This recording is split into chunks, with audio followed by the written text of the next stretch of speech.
Estou com raiva! Hum. Olá, meu nome é André dos Anjos, sou professor de teatro da IMAC, aqui de Tapicerica da Serra. Na nossa videoaula de hoje, o nosso trabalho de investigação do teatro vai falar um pouco do estado de prontidão. O que vem ser isso, né? Prontidão no teatro, né? E para que serve e por que eu montei essa cena totalmente estranha aqui? É importante entendermos que elementos básicos do nosso cotidiano, como limpar casa, sentar em um sofá, ler um livro e ter alguma emoção ou sensação, são algo tão natural do nosso cotidiano, porém quando trazemos para o palco, ela fica como uma atuação mecânica. Eu me preocupo apenas no mecanismo, ou seja, estou varrendo a casa, mas não olho para a sujeira, coisa básica. Quando você varre a casa, o mínimo de atenção que o ator tem é exatamente de limpar a sujeira. Porém, quando o ator vai para o palco, a preocupação dele está em demonstrar que ele está varrendo. Mas será que isso passa? Será que isso é o suficiente? Sentar no sofá ou numa marcação determinada pelo diretor. Isso acontece muito. O ator totalmente ele não sabe o que está fazendo, totalmente não sabe o que está fazendo, sentou errado, pula para o outro lado, porque o mais importante é sentar exatamente no local do que compreender por que ele está sentando naquele momento. Ler um livro, quantas vezes já vimos isso? De uma pessoa folhear um livro apenas por folhear. E o intuito era ler, e sabemos que ler demora um pouco para compreender o que tem em cada linha. Ou mesmo você está parado ouvindo muitas coisas acontecendo, uma briga de um lado, uma briga do outro, algo tão forte, tão exagerado, e aí de uma hora para outra você está com uma cara de paisagem, que eu chamo, né? Cara de paisagem, e de uma hora para outra, estou com raiva, estou com medo, eu tive uma ideia. A ideia nasce do nada? Essas cenas que foram montadas aqui acontecem do nada? Ou existe um antes? Ou minha mãe mandou eu limpar a casa e eu tô puta vida que eu não gosto de limpar a casa? Ou eu tenho que ler um livro para a prova que vai acontecer amanhã? Será que esse mesmo entusiasmo de apenas folhear é o suficiente? As emoções são suficientes? E o que é esse estado de prontidão falado no início do vídeo?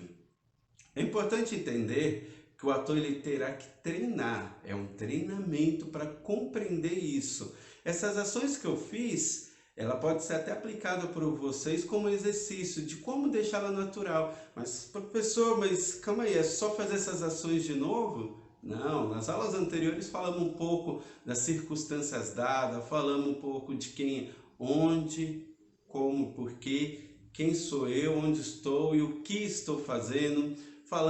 Fizemos um pouco de exercícios corporais para começar a soltar um pouco.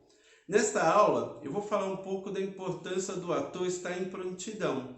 Quando você olha para um ator e vê que ele está vivo, sem nenhum movimento, indica que ele tem um trabalho corporal e um trabalho de pesquisa maravilhosos. Por quê? Ele entende que para chegar nesse êxtase de atuação em que o corpo está presente e a interpretação impecável, ele compreende que ele vai ter que fazer um trabalho de investigação, que é o que estamos propondo nessas videoaulas, né? Um trabalho de investigação e aprofundamento do teu conhecimento.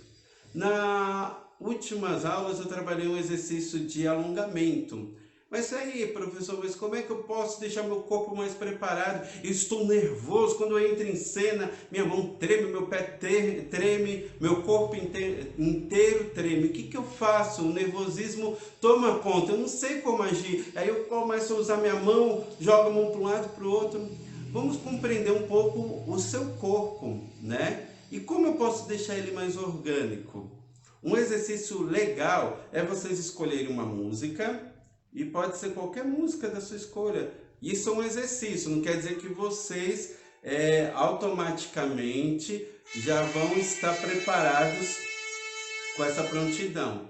A prontidão cênica será desenvolvida nas próximas aulas para aprofundar mesmo. Aqui vai ser uma introdução de um exercício que você pode praticar em casa tranquilamente. Escolha uma música, né? E relaxa um pouco. Depois daquele alongamento passado para vocês, relaxem. Ouve uma música, principalmente as músicas instrumentais, porque às vezes as músicas que contêm um texto por detrás, você acaba ouvindo mais o texto do que fazendo o exercício e às vezes o cantor está falando, senta no chão, faz isso, faz aquilo, tira a sua concentração. Pega uma música e relaxa, e trabalha os movimentos. Essa música te dá uma leveza? Tenta trazer essa leveza. Ai, professor, eu sou totalmente duro, eu não gosto de dança. Não tem problema, ouve. Tenta relaxar o corpo, movimenta, começa o movimento. Vamos tirar os pontos de tensão do corpo, né? Primeiro passo é compreender teu corpo. Relaxa, trabalha o corpo. O que a música oferece? A música, ela tem uma importância imensa no trabalho do ator. Ele pode te dar uma energia violenta. Se eu colocar numa cena aqui, mais pra frente eu vou trabalhar isso, uma música agitada e pedir para você dizer esse texto em cima dessa música, você vai ver que ela vai te dar um outro ritmo, né? E aí o que acontece? Nessa aula, o exercício que eu vou propor para vocês é relaxar.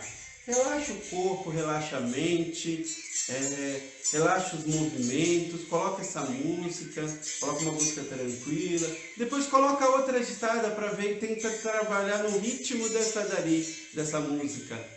Pega a vassoura com foco em limpar e limpa a casa ouvindo uma música calma, ouvindo uma música agitada. Qual é o efeito, né? E transfere essa energia da música para o seu corpo.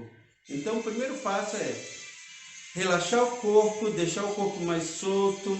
Então você vai fazer a cena totalmente mais solto, tranquilo.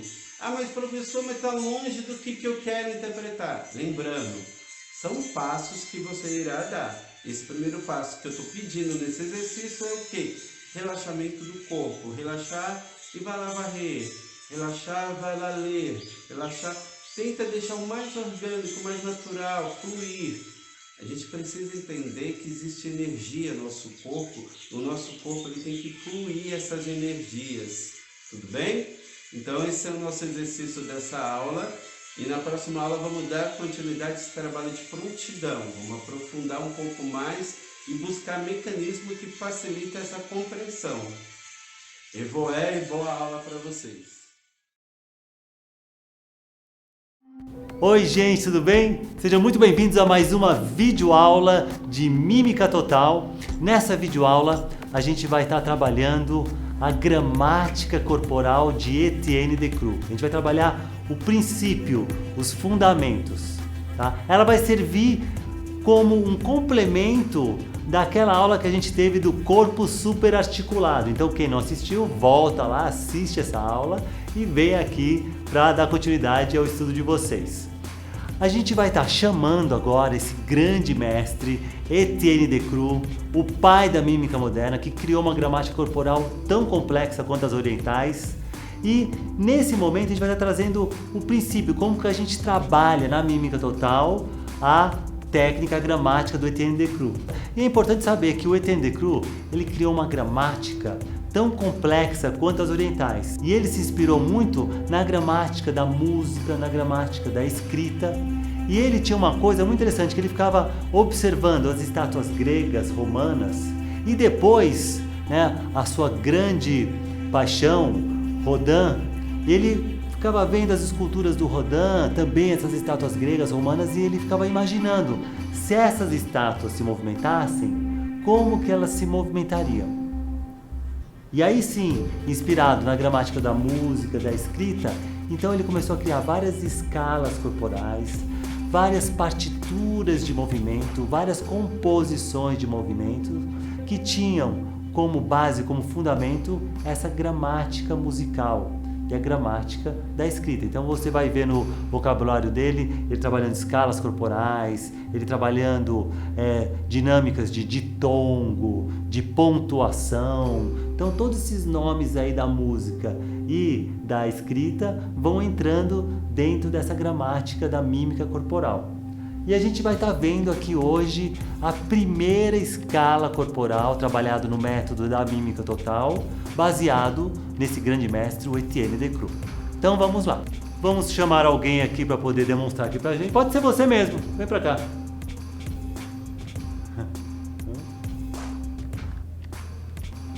Então vamos lá. Se coloque na segunda posição.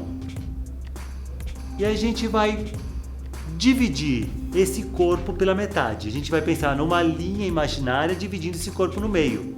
E vamos começar a trabalhar a inclinação da cabeça. Imagine a cabeça, né? O nariz, imaginem o nariz tocando, grudado nessa linha imaginária, o nariz nesse ponto fixo, ok? Então vamos lá. Cabeça, centro, cabeça, centro. Isso. Dessa maneira você consegue isolar bem a cabeça, o pescoço não precisa se movimentar, ele não se desloca, ok? Então a primeira parte, cabeça.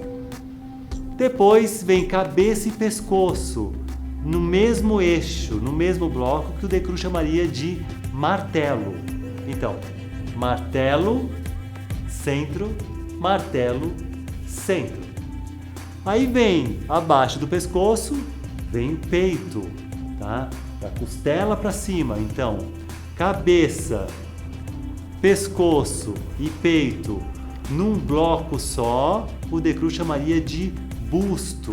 E aí é legal você pensa numa cinta isolando o movimento da cintura. Então o movimento vai acontecer do peito para cima e vai ser o seguinte: busto, centro, busto, centro.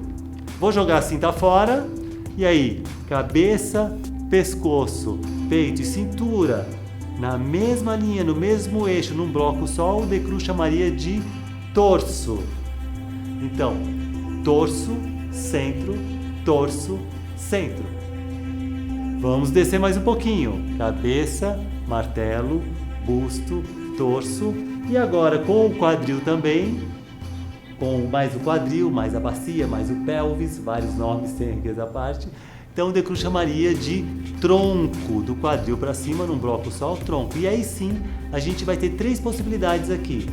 A gente vai, imagina aqui esses dois ossos, a crista ilíaca, né, como dois pontos de referência, tá?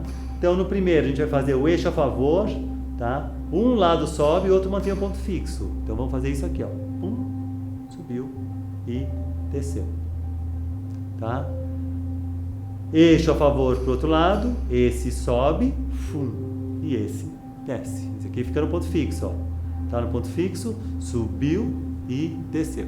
Agora o contrário. Esse aqui fica no ponto fixo e esse aqui vai descer, o eixo contrário. Desceu, subiu. E desceu e subiu. E agora os dois, um desce e o outro sobe, e aqui no centro mantém no mesmo ponto. E foi, subiu, e o eixo duplo, e foi.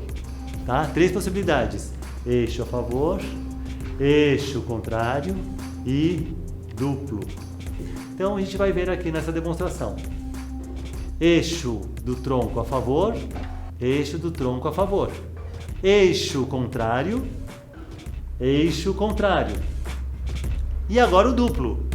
Duplo, centro, duplo, centro. Isso mesmo. E por fim, o corpo inteiro num bloco só, que o Decroux chamaria de Torre Eiffel. A gente não pode esquecer que o Decroux era francês, estava lá em Paris, ele viu o corpo nessa posição, ele lembrava da Torre Eiffel. E aí sim, o peso fica numa perna só.